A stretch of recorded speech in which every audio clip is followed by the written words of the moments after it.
Hello everybody, this is Suri. Welcome to this tutorial where I will share how simple it is to create a plaid brush in Procreate that you can start using right away in your beautiful cozy seasonal designs. And I want to show you these super cute projects I created using only one plaid brush, and that's the brush we are creating together today. The first thing we are going to do is create the image that is going to make our pattern. So I'm going to begin by opening a square canvas of 2048 by 2048 pixels. Double tap at the bottom of the color disc to get the pure black color and drag it to the first layer. The next thing you're going to do is duplicate that layer twice. Now you will go to the second layer and unselect the top layer just so you can see what you're doing. Go to the color, change to gray, and drag that color to the second layer. Now go ahead and duplicate the gray layer. So you should have one black, two gray square, and the very top is going to be pure white, so double tap on the top left corner and fill that square up. So this is what you should have so far: one black layer, two gray layers in the middle, and one white layer at the top. I'm going to work with only one layer at a time, so I'm going to go ahead and unselect these three layers, select the black layer, and select the transform tool. Tap on snapping and make sure magnetics and snapping are turned on. Now you are going to shrink the square to the top left corner, and when you do that, make sure you are going to look for the yellow horizontal and vertical lines, and when you see it, that's when you can let go. Now you are going to repeat the same thing with the next three layers. So I'm going to go ahead and go to my first gray layer, tap on the transform tool and shrink the square a little so that I can grab the corner. The snapping is already on. Grab and shrink this square to the top right corner. Right now, let's go to the second gray layer, select it and tap on that layer. Select the transform tool and grab the top corner and shrink it down to the bottom left corner. Alright, so I have one more layer to go, and that's the white square. So I'm going to go ahead and select this, tap on it, tap on the transform tool, and I will shrink this square to the bottom right corner. Look for those guidelines and then let go. And now let's review what we should have so far. So it's one black layer, two gray layers, and one white layer at the top. Alright, so now it's time to add the horizontal and vertical lines that cross the pattern. Add a new layer and go to your selection tools. Now while you are at the selection tool, make sure you select rectangle and make sure color fill is activated. Make sure you make a long skinny rectangle all the way from top to bottom, and once you let go, it should color fill automatically. Now let go of the selection tool and go to the layers and make sure you duplicate that layer. Tap again on the selection tools and drag the skinny rectangle to the right. So now you should have a double line going vertical from top to bottom.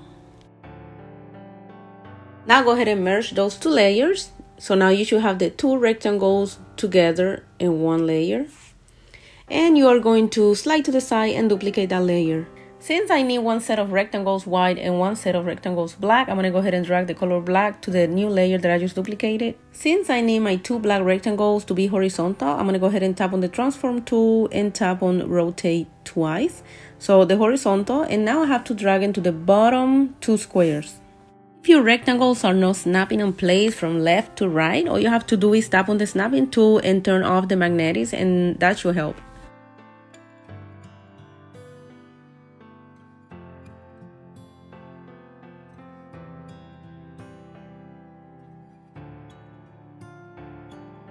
Alright, so now I'm going to go back to my layers, and I'm going to make sure the layer with the black rectangles is placed under the layer with the white rectangles. And go ahead and tap on the letter N, and we're going to reduce the opacity on the white rectangle so that you can slightly see the black rectangles under. Alright, so now that we are done building the image that is going to form the pattern, it's time to make the brush. And the first thing you're going to do is tap on Actions Tools and tap on Copy Canvas. Why? Because we need to import this image to the grain of the brush. Now tap on the brush icon and tap on the plus sign to add a brand new brush. Once you are in the Brush Studio, the first thing I'm going to do is import the grain. So I'm going to go ahead and tap on the grain menu and then tap on Edit import, and then paste. And so you should be able to see your image right here. You can invert it if you want to, but it doesn't make much difference with this image. I invert it, but you don't have to invert it. And so now you should be able to see the grain on the brush, and we're gonna go ahead and tweak some settings to make it look the way we want it to look.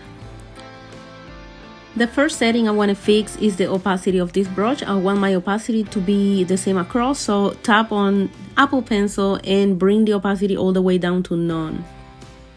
Now to make the brush show my gray tones, I'm going to go ahead and tap on rendering and make sure I change it to light glaze. That's going to make a big difference now. So that's regular, and this is with the light glaze. So picking light glaze on this setting is what is going to make the pattern show a lighter version of the color you pick where the gray squares are located. Now I'm going back to grain, and I'm going to slide the zoom slider to adjust the size of the pattern inside the brush. Now move down on the menu and make sure the offset jitter is turned off. If you wish to adjust the size of the tip of the brush, make sure you go under the property menu and slide maximum or minimum size as desired.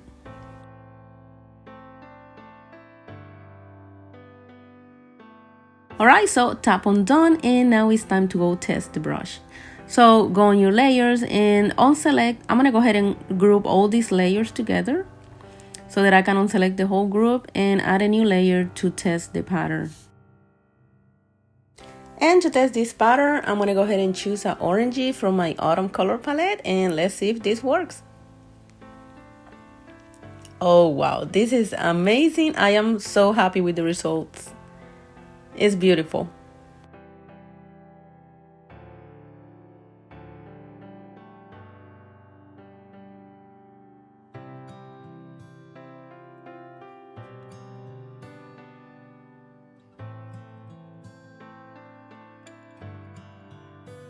Alright, so before we finish this video, I want to share with you one more setting that you will love to know. So as you can see here, the size of the pattern of my brush is changing when I change the size over here on the main screen. If I put it lower or higher, the size of the pattern will change. However, if I go in the brush studio and you go under the grain menu, there is something called zoom, which we did earlier. Zoom, if you slide zoom all the way to the right, the size of the pattern is going to be always the same, no matter how big or small you made the tip of the brush.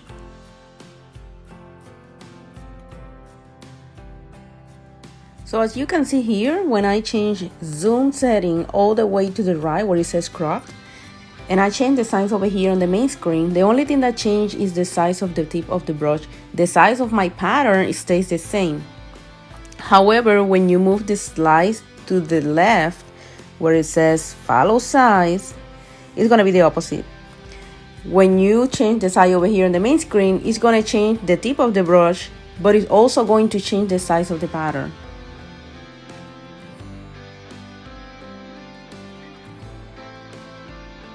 And personally, for the projects I am making, I rather to have it on follow size, because sometimes you are putting pattern on different objects with different sizes, and if you leave the pattern big, like to be like the same size all the time on crop, the pattern is not going to show on the small objects.